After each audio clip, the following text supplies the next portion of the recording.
कर संकलन मध्ये आम्हाला कामाला पाठवलेलं, तिथून अजून आम्हाला आमचं मानधनच आलं नाही. 6 महिन्यात ही अप्रेंटिस करत होतो. तिथं आम्हाला जबरदस्ती ओव्हर टाइम करायला होते, पैसे देत.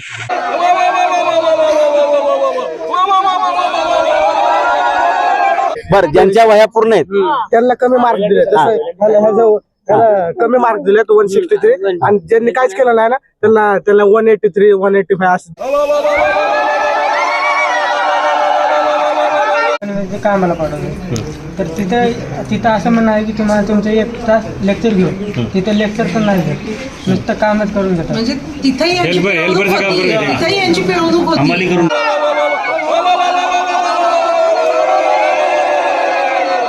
तर त्यांना अजून इथलं वेतन तर काही भेटलेलं नाही.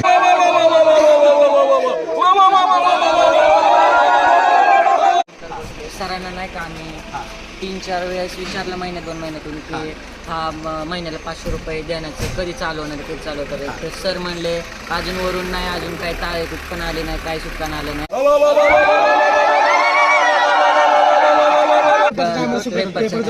पेपर येईल तेवढे शिकवतात, म्हणजे पेपर फोडायची गरजच नाही. जेवढे शिकवतात तेवढेच पेपरला देतात.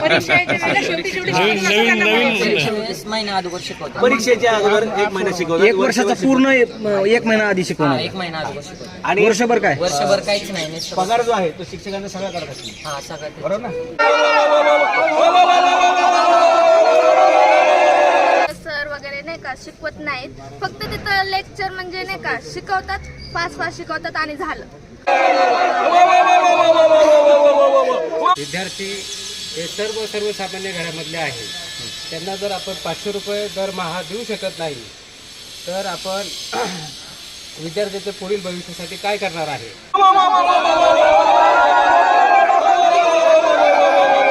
मी कासरवाडीला होते आणि तिथं काही सोयी सुविधा नाहीये मुलींसाठी. वरती जावं लागतंय पाणी भरायला, खाली पाण्याची व्यवस्था नाहीये तिथं. आणि तिथं मुलींचे जे शौचालय आहेत तिथं दरवाजे पण नीट लागत नाहीत.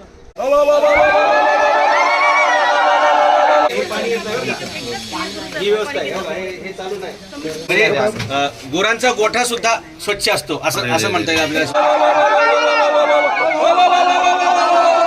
वर्गखोल्यांमध्ये असलेले घाण गलिच्छ वर्गखोल्या या पिंपरी चिंचवड शहरातील मोरवाडी येथील ITI मध्ये दिसतात. हे कचरा महिने इकडेच आहे. मच्छर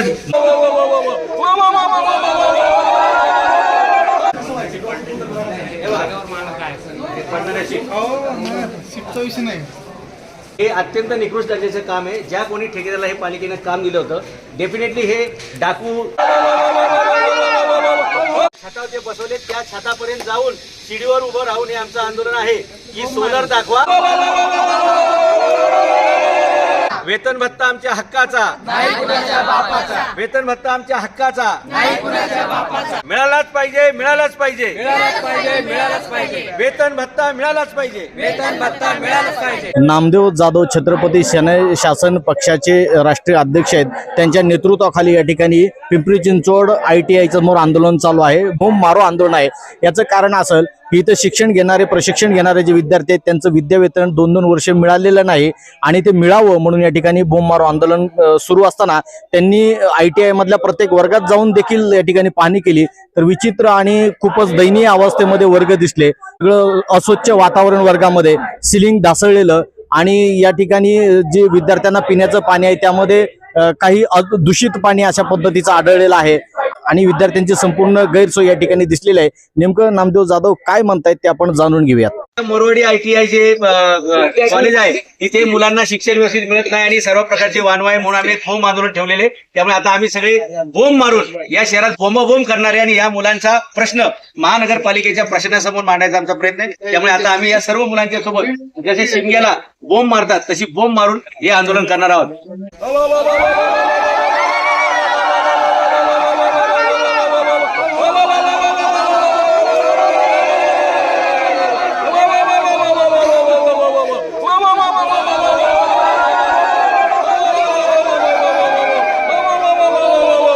जाधव साहेब काय सांगाल, आज तुम्ही ITI ला व्हिजिट दिलेली आहे. विद्यार्थ्यांच्या काय समस्या आहेत आणि काय मागणी? आज आम्ही मोरवाडी ITIच्या परिसराचा सगळा पाहणी केलेली आहे. सनई छत्रपती शासन पक्षाकडे गेल्या 2-4 दिवसापासून ह्या तक्रारी आल्या होत्या की या मुलांना गेल्या 5-5 वर्षाचं विद्यावेतन मिळालेलं नाही. अत्यंत गरीब कुटुंबातील ही मुलं ते शिकतात. विद्यावेतन पण काही जास्त अशी मोठी अमाऊंट नाही आहे, 500 रुपये महिन्याची आहे, ते सुद्धा ह्या संस्थेने दिलेलं नाही. आणि त्यानिमित्त आम्ही ते आज आंदोलन घेतलं होतं आणि बोंब मारो आंदोलन होतं. आणि हे बोंब मारो आंदोलन आता आम्ही जे केलेलं आहे, तर त्या बोंब मारो आंदोलनाच्या दौऱ्यानं आम्ही जे काही पाहिलं आतमध्ये टॉयलेट बाथरूमच्या व्यवस्थेपासून खराब आहे, पिण्याच्या पाण्याची व्यवस्था खराब आहे, गुरांच्या गोठ्यामध्ये सुद्धा स्वच्छ पाणी मिळेल अशी परिस्थिती आहे इथल्या मुलांना नाही. आणि एकंदरीत वर्गांची अवस्था जर बघितली तर बुरशे लागलेल्या भिंती आणि जे बेंच आहेत त्या बेंचवरती अक्षरशः आळ्या वावरताना तुम्हाला दिसतील पावसाळी, अशा प्रकारची परिस्थिती आहे. वर इमारत स्वच्छ सुंदर दिसती पण खाली तळं झालेल्या वर्गामध्ये बेंचची परिस्थिती. आणि त्या हे बसवलेले तर काय आपण त्याला म्हणू, वर जे सिलिंग केलेलं आहे सिलिंग, ते सिलिंग अशा प्रकारे आहे की जाता येता एखाद्या विद्यार्थ्याच्या जीवावर पडून त्याचा मृत्यू होऊ शकतो. शिवाय जे त्यांचं 4थ्या माळ्यावरचं गेट आहे एका वर्गाचं, ते काही महिन्यापूर्वी विद्यार्थ्यांच्या अंगावर पडून 2 विद्यार्थी जखमी झाले. तिथं नवीन गेट बसवले, त्याची अवस्था पण तशीच दुरावस्था आहे की ते सुद्धा कोणाच्या अंगावर पडू शकतं. आणि अख्ख्या या परिसरामध्ये आम्हाला एक शिक्षक शिकवताना दिसला आणि एकच विद्यार्थी शिकताना दिसला. आम्ही त्यांना विचारलं की हा विद्यार्थी का शिकताना दिसतोय, तर आम्हाला त्या शिक्षकाने सांगितलं की या विद्यार्थ्याला शिकवण्या एवढंच साहित्य आमच्याकडे गेले 14 वर्ष इथं विद्यार्थ्यांच्या विविध कोर्ससाठी ज्या काही साहित्य लागतं, वस्तू लागतात, त्या मागवल्या जात आहेत, परंतु त्यांना त्या मिळत नाहीयेत. कदाचित ठेका दिला जातोय, ऑर्डर दिल्या जात आहेत, त्या वस्तू बिलावरती काढल्या जात आहेत, बिलं पेड केल्या जातात, पण मुलांना शिकण्यासाठी मात्र इथं मिळत नाही. आणि जे काही इथं शिकायला लागते ते इथले शिक्षक त्यांना सांगतात की तुम्ही तुमच्या खर्चाने घरून घेऊन या, काय तुटलं फुटलं ते सुद्धा तुम्ही परत तुमच्याच खर्चाने हे करायचे. त्यामुळे नावाला फक्त या मुलांना इथं बसवलं जातं. 12 महिन्यापैकी 11 महिन्यांना शिकवलं जात नाही, एकच महिना शिकवलं जातं आणि लगेच दुसऱ्या महिन्यात त्याची परीक्षा घेतली जाते. म्हणजेच काय, ते जेवढं शिकवत आहेत तेवढ्याच परीक्षा होत्या. त्यामुळे पेपर फुटीमुक्त शैक्षणिक संस्था हे सुद्धा या संस्थेचं धोरण असू शकतं. पेपर फुटायचा संबंधच नाही, कारण इथे जेवढं शिकवत आहेत तेवढ्याच पेपर आहे आणि एकच महिना शिकवलं जाते. 12 महिन्याचा शिक्षक पगार घेत आहेत, वर्षभराचा सगळं मेंटेनन्स आणि सगळा खर्च पालिकेच्या खिशातून इथं दिला जातोय, परंतु मुलांना पाहिजे ती कुठलीही सुविधा मिळत नाही. अशा प्रकारची मुलांची, पालकांची, सगळ्यांची तक्रार आहे.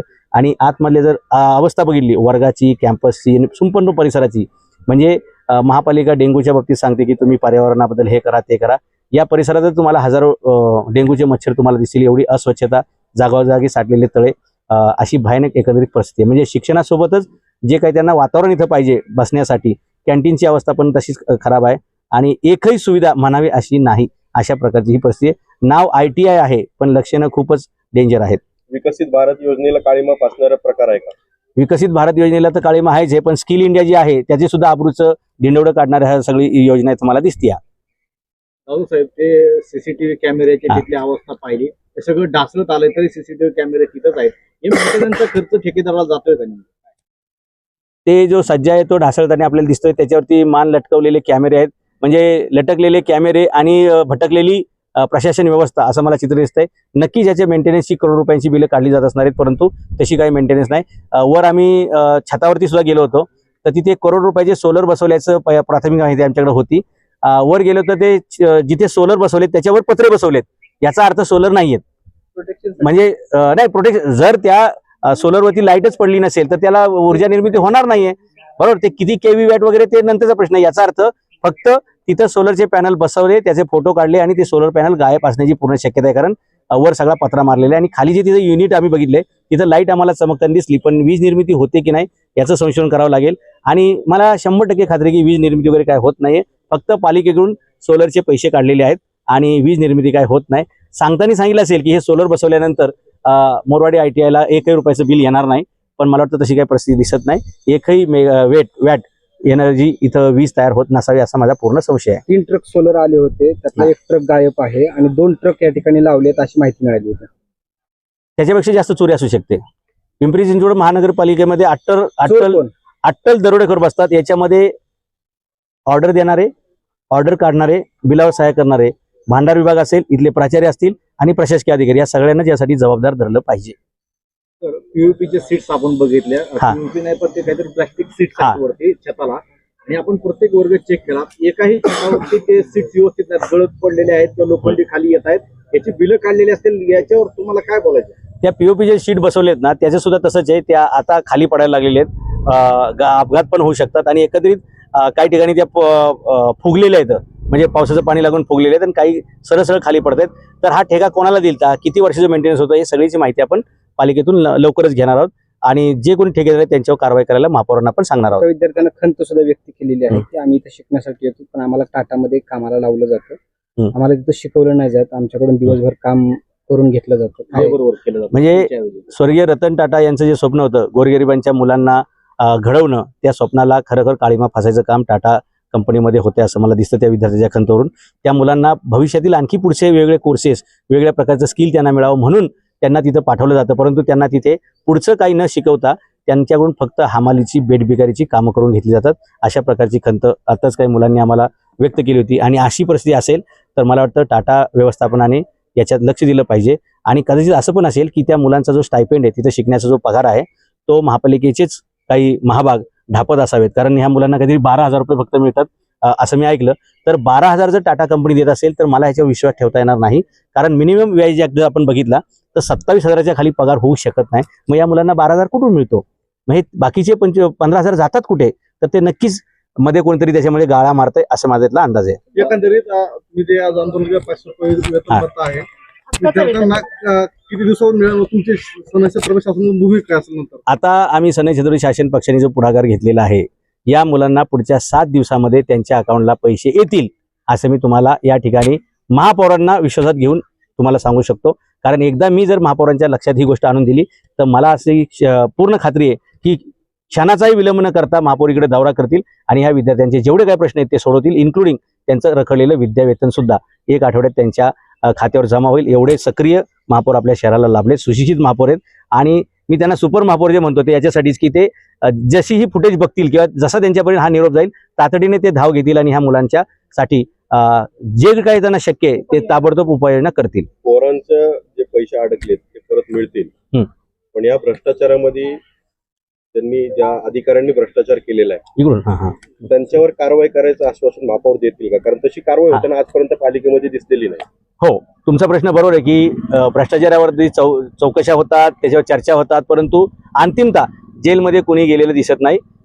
तुम्हाला आठवत असेल, तुमच्या लक्षात असेल, या पिंपरी चिंचवड शहरामध्ये महानगरपालिकेच्या भ्रष्टाचाराविरोधात लढलेला मी माणूस आहे. या महापालिकेचे भ्रष्ट आयुक्त शेखर सिंग आणि अतिरिक्त आयुक्त जांभळे पाटील यांची राज्य शासनाच्या वतीने मी चौकशी बसवलेली आहे. ती चौकशी चालू आहे. दुसरी गोष्ट, 10 रुपयाची वस्तू 11 रुपयाला जरी खरेदी केली, कोट्यावधी सोडून द्या, 10 रुपयाची वस्तू 11 रुपयाला जरी खरेदी केली तर भारत सरकारच्या कायद्यानुसार कलम 173(1) नुसार त्यांना 7 वर्षाची जेल होऊ शकते. फ्रॉड, फॉर्जरी, सरकारी पैशाचा दुरुपयोग. पिंपरी चिंचवडमध्ये हा वसा फक्त नामदेव जाधवांनीच घेतला आहे का?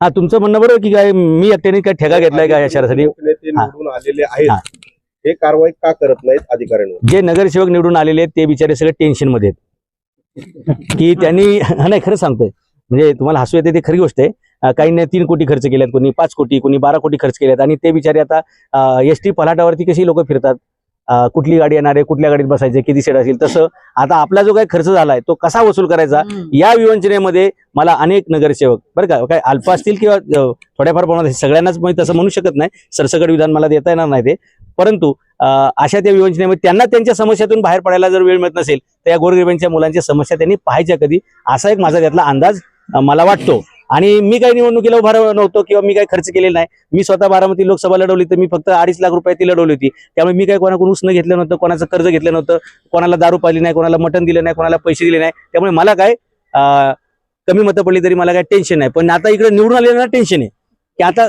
रिकव्हरी करायची कुठून. त्यामुळे त्यांना या विद्यार्थ्यांचे प्रश्न दिसत नसतील, पण सनई छत्रपती शासन पक्षाला प्रश्न दिसतात आणि आम्ही ते सोडवत चाललेलो आहोत. शिक्षण व्यवस्थेमधला जो काही भ्रष्टाचार आहे, अनागोंदी कारभार आहे, आताचे चेंजेस समोर आणतात. पूर्वीचे विद्यार्थी आपण पण शिकलो, शिक्षक आपल्याला मार्क कमी देतील, आपल्या शिक्षणाचं नुकसान होईल म्हणून भीत होते, व्यक्त होत नव्हते. पण आताचे जेनजी बद्दल तुम्ही काय सांगाल?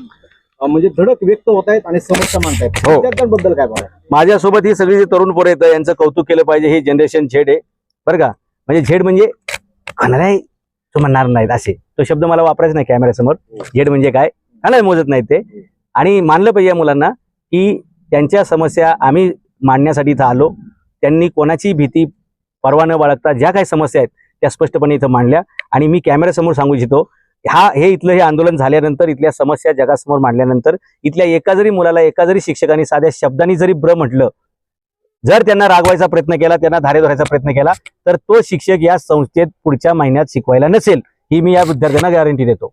अजिबात तुमच्यावरती कोणी अन्याय करणार नाही हा शब्द माझा राहील. सर आमचे हे परिणाम जर मार्क झाला तर जसं वही प्रॅक्टिकल मार्क असतील ना ते आमच्या सरांकडे असते. जर ते मार्क कमी केल्यावर आम्ही काय करू शकतो? जर तुम्हाला नापास केलं तर लक्षात ठेवा गाठ माझ्याशी आहे, कारण मी कबरीत गेलेले मुर्दे सुद्धा उखडलेला माणूस आहे. मग हे यांच्या डिग्र्या कुठून आल्या आणि ह्यांनी काय केलं? या वर्षी जर कोणी विद्यार्थी नापास झाला तर याची जबाबदारी प्राचार्य शशिकांत पाटील. माझा एक मित्र नापास झालाय, ते वर्षभर काही शिकवलं नाही आम्हाला. त्याला एक तर डोकं जरा कमी आहे, तर काही येत नाही. अरे त्याला डोकं जास्त असतं, IIT ला गेला असतात. IIT ला कसा असतात? IIT आणि ITI मध्ये फरक आहे ना. हे बघा, तुम्हाला जी भीती वाटते की आम्हाला नापास करतील वगैरे, तुमच्या पेपरची झेरॉक्स कॉपी मागण्याचा तुम्हाला अधिकार असतो. तुम्ही जे पेपर लिहिलाय ना त्याच्यात एकही मार्क कमी देता येणार नाही. जे तुम्ही लिहिले त्याची झेरॉक्स कॉपी मागता येते. आणि जर एखाद्या शिक्षकांनी जाणीवपूर्वक तुम्हाला तसं केलं तर त्याचा कार्यक्रम करण्याची क्षमता रामजीराव जाधवमध्ये आहे. ज्यांनी वय कम्प्लीट केलं ना त्यांना कमी मार्क दिले, आणि ज्यांचे कम्प्लीट नाही ना त्यांना जास्त मार्क दिले. वयाचं नाही तर काय संज्ञा काय म्हणजे नोटबुक नाही का वही वही वही हा कम्प्लीट. बरं, ज्यांच्या वया पूर्ण आहेत त्यांना कमी मार्क दिले. त्याला कमी मार्क दिले 163, आणि ज्यांनी काहीच केलं नाही ना त्यांना 183 185 असं. अरे यांनी फक्त अभ्यास केलाय, पैसे कुठे दिलेत कोणाला? पैसे नाही दिले सर. पैसे दिले पेपर फिटतात तिथं, म्हणजे पेपर मिळतात, मार्क मिळतात. ह्यांनी पूर्ण वही लिहिली, ह्याला कमी मार्क, आणि ज्याची वहीच नाहीये त्याला जास्त मार्क. प्राचार्य शशिकांत पाटलांना मी विचारणार कॅमेऱ्यात. मी फक्त एवढेच आश्वासन देतो, जी मुलं आज या आंदोलनामध्ये सहभागी झाले त्यांच्यावर कोणत्याही प्रकारचा शैक्षणिक, सामाजिक, आर्थिक जर अन्याय करायचा प्रयत्न केला तर गाठ सनई छत्रपती शासन पक्षाचे, छत्रपती शासन म्हणजे तुम्हाला कल्पना आहेच आहे, शिवाजी महाराजांच्या विचाराने आम्ही चालतो आणि एक घाव दोन तुकडे करायला आपला कोणी हातमग धरणार नाही. महत्वाचा प्रश्न, इथले जे प्राचार्य आहेत त्यांच्याशी आपण काय बातचीत केली? आता हे झालं की आम्ही लगेच प्राचार्यांकडे जाणार आहे, आणि जे आम्हाला दिसतंय मुलांना एवढे वर्ष खुपतंय ते तुम्हाला दिसत नाही का? प्राचार्य म्हणून तुम्ही इथं काय अंडी उभवता काय? इथं बसून करता काय? तुम्हाला हे विद्यार्थ्यांचे दुःख अडचणी दिसत नाहीत का? एक तर तुम्ही प्राचार्य पदाचा राजीनामा द्या, नाही त्या सगळ्या सोयी सुविधा या मुलांना लगेच तातडीनं मिळाल्या पाहिजेत. मागच्या 6 महिन्यात ही अप्रेंटिस करत होतो, तिथं आम्हाला जबरदस्ती ओव्हर टाइम करायला होते, पैसे देतो. बरोबर, ओव्हर टाइमचे पैसे ओव्हर टाइमचे पैसे दिले नाहीत. मी कंप्लेंट केली, त्यांची रेकॉर्डिंग पण प्राचार्यांना दाखवली, सगळं झालं. ते म्हणले आम्ही कायदेशीर कारवाई करतो, आणि त्यांना काय म्हणलं आम्हाला टाटाला नको, आम्हाला सर्व्हिस सेंटरला पाठवा. आम्हाला सर्व्हिस सेंटरला जास्त भेटेल ना, तिथं जायचं नुसतं एकच काम करायचं का? असं आहे टाटावर त्यांची सेटिंग असेल, तुमचे पैसे ते माहिती आहे मला, ते माहिती माहिती ना, setting आहे ना? ते माहिती ते असेल की त्यांचं. पण आम्ही पालकांना आमच्या सगळ्यांना बोलवलं, प्राचार्य समोर बसवलं, त्यांनी मीटिंग घेतली. ते काय म्हणले आम्ही करतो सगळं नियोजन. किती महिने झालेला? आता 8 मार्चला कम्प्लीट आम्ही केलं होतं दुपारी, किती 11:30 पावणे 12 दरम्यान आम्ही इथं केलं. मार्च, एप्रिल, मे, जून, जुलै, ऑगस्ट 6 महिने झाले ना. ते काय म्हणले आम्ही 20 एप्रिल पर्यंत तुमचं काय असेल ते करून देतो. बरोबर, काहीच केलं नाही त्यांनी, आणि आता पुन्हा आम्हाला डबल तिथंच पाठवणार. जिथं तुमची बेटबिगारी होती, जिथं शोषण होतं तिथंच पुन्हा पाठवलंय. वाईट गोष्ट बरं का की टाटा सारख्या कंपनीमध्ये म्हणजे हात मिळवणी करून अशा प्रकारचं इथं विद्यार्थ्यांचं शोषण केलं. पैसे खाते सर, पैसे खात्यात ना, पैसे खाते सर. जिकडे आम्हाला 15,000 होतं ना तिकडे आम्हाला 12,000 आणि ओव्हर टाइमचे पैसे देत नाही. सर ऐका ना, सर आमचं कर संकलन मध्ये आम्हाला कामाला पाठवलेलं, तिथून अजून आम्हाला आमचं मानधनच आलं नाहीये. आम्हाला तर खूप महिने झाले. किती मुलींना कर संकलन मध्ये 1 महिन्यासाठी आम्ही कामाला होतो किती 10-15 जणी, 10 जणी होतो. म्हणजे पालिकेत तुम्हाला 1 महिना काम करायला लावलं पण पगार अजिबात दिला नाहीये. आमच्या इथून लय वेळा बोलून गेले, इथून लेटरच पाठवलं नव्हतं. इथून आम्हाला पाठवलेलं, पण इथून काही लेटरच पाठवलं नाही. तिथले लोक आम्हाला कॉल करून सांगतात तुमच्या कॉलेजमधून आम्हाला अजून लेटरच आलं नाही, कसं आम्ही द्यावं तुम्हाला? आम्हाला कॉलेज कडून BSNL म्हणून आहे, तिथं पण पाठवलेलं, पण तिथं आम्हाला काहीच शिकवलं गेलं नाहीये. तिथं आम्ही कर संकलन मध्ये तुम्हाला काय अनुभव घ्यावा लागतो? काय संबंध म्हणजे आम्हाला पालिकेचा अनुभव घ्यायला लागतो. तुम्ही आयटीचे ट्रेड वाले ना वेगवेगळे, हो. ट्रेड आणि कर संकलन हे कसं काय मॅच होतं? काय संबंध तिथं काम करायचं? म्हणजे आम्हाला तिथं कसं आहे, कारण की आम्हाला ते अनुभव यायला पाहिजे कामाचा. तुझा ट्रेड कुठला आहे? आम्ही DTP text of publishing. Okay, ठीक आहे, बरोबर, ठीक आहे. मला ना आमच्या कॉलेज कडून BSNL म्हणून आहे, इथं सगळ्यांनाच पाठवलेलं, मोरवाडी कॉलेज, ITI कॉलेज, आम्हाला सगळ्यांनाच पाठवलेलं तिथून. पण तिथं पण आम्हाला काही शिकवलं, तिथं उलट लोक पोरं पुरी आवर्गिरीच करत बसलेले. कुठे पाठवलं होतं? BSNL म्हणजे इथं नाही, KSB चौकात, तिथं तर काही शिकवण्यात नाही आलं. आणि तिथं असं म्हटलेलं जे कास्ट मध्ये आहे त्यांना मानधन भेटन, तिथून तर अजून मला तर मानधन पण नाही आलं. काहीच मिळालेलं नाही. बुक्स वगैरे काय जरी असं ना त्याला पण आम्हीच पैसे द्यायचे. आपण पाहिलं की ITI मध्ये नामदेव जाधव आणि त्यांचे कार्यकर्ते पदाधिकारी आणि इतर पक्षाचेही नेते पुढारी होते आणि सोबत विद्यार्थी होते. विद्यार्थी सांगत होते की काय काय समस्याला त्यांना भेडसावं लागतं. गेट पडून अंगावर पडलेला असेल किंवा पिण्याचं पाणी अशुद्ध असेल, वॉशरूम व्यवस्थित नसेल किंवा सोलर सिस्टम मधून लाईट सिस्टमच्या बाबतीत असेल आणि विशेषतः म्हणजे त्यांना प्रॅक्टिकल करण्यासाठी देखील व्यवस्थित त्या ठिकाणी टेक्निकल गोष्टी मिळत नाहीत. अशा पद्धतीची खंत शिक्षकांसह विद्यार्थ्यांनी मांडलेली आहेत. मुख्य मुद्दा हा होता की विद्यावेतन मिळालेलं नाही, हे देखील आपण पाहिलं आणि पिंपरी चिंचवड शहरातील ITI ची अवस्था आपण या ठिकाणी पाहिलेली आहे. सांगावा न्यूज साठी विनय सोनणे, पिंपरी चिंचवड, पुणे.